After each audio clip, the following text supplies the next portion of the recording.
ก็เตยក្មេងៗពេលញៀនសាហាវដែរហ្នឹងណានិយាយទៅមួយថ្ងៃទៀតតែញ៉ាំ pasta ABC នេះមុនយើងធ្វើបែបឆាតោះឥឡូវយើងមកឆ្នៃធ្វើបែបស៊ុបទាំងអស់គ្នាសម្រាប់ថ្ងៃនេះខ្ញុំប្រើបន្លែជាប្រភេទសារ៉ាយជាប្រភេទសារ៉ាយក្រៀមវ៉ាកាម៉ែដែលមិនមានបន្ថែម MSG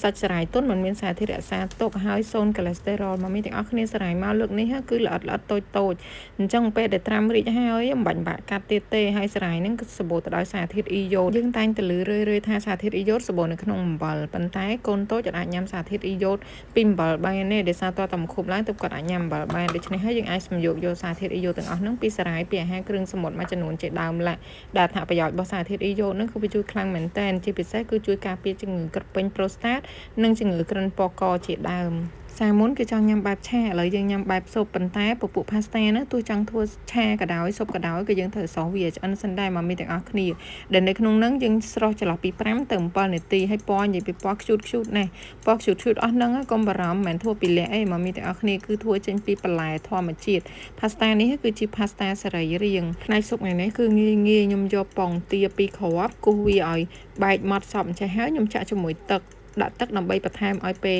យើងដាក់ពងទាទៅក្នុងស៊ុបរបស់យើងហ្នឹងគឺវាល្បាយរៀងរាវល្មមកុំឲ្យវាខាប់ពេកចំណែកផ្នែកបន្លែដុំខ្ញុំប្រើតែការ៉ុតហើយនេះខ្ញុំប្រើជាសាច់សាល់ម៉ុនសម្ងួតនិងម្សៅស៊ុបនេះមកមានទាំងអស់គ្នាជាប្រភេទម្សៅស៊ុបសាច់ម៉ុនការ៉ុតពិសេសក្នុងហ្នឹងមានសារធាតុសាច់ម៉ុនរហូតដល់ទៅ 35% អញ្ចឹងហើយយើងមិនបាច់ដាក់សាច់ក៏ទឹកស៊ុបយើងរសជាតិឆ្ងាញ់ដែរដោយសារនៅក្នុងហ្នឹងគឺម្សៅស៊ុបយើងមានសាច់ច្រើនបន្ទាប់ពីបន្លែហើយនឹងស៊ុបរបស់យើងពុះម្ដងហើយយើងចាក់ពងមាន់ឬក៏ពងទារបស់យើងចូលទុកមួយសន្ទុះបន្ថែមសារ៉ាយជាការស្រេចនិយាយទៅគឺងាយខ្លាំងមែនតើហើយស៊ុបនេះមកមានទាំងអស់គ្នាអត់ដិតទេ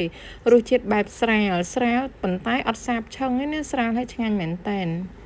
ហើយនេះគឺសារ៉ាយរបស់យើងពេលដែលរីកហើយគឺតូចបែបនេះមិនបាច់ចាំហត់កាត់ទៀតទេអីដែលខ្ញុំនឹកស្មានអត់ដល់មកមីមើលឆ្នាំងហ្នឹង2លីត្រហើយឡើងចិត្តពេញមួយឆ្នាំណា pasta ហ្នឹង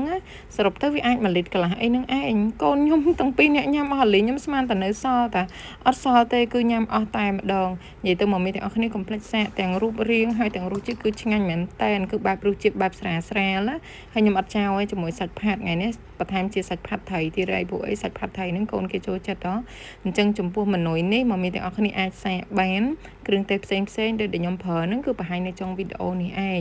ហើយសម្រាប់កូនតូចយើងអាចបន្ថែមជាពួក pasta ជាពួកមីជាប្រភេទ pancake ឬជាប្រភេទ cereal ឲ្យកូនក៏បានដែរមិនបាច់ចាំតែបបរខាប់គ្រប់គ្រឿងទេណាដូចនិយាយដែរអញ្ចឹងមីត្រូវការគ្រឿងទេសផ្សេងអាចតាក់ទងកូនដំរីបានអរគុណសម្រាប់ការទស្សនា